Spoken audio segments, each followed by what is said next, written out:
mola um pouquinho e põe no paninho e espreme assim na forma, tu escuta o aço e fica uma delícia.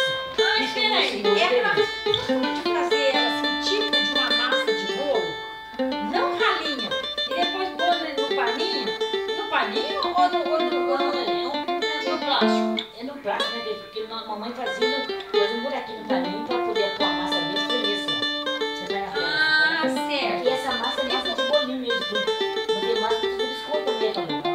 Então, mas como é que ela faz a massa na mão, vai? Então, como é que ela vai pôr no pano? Não fica dura?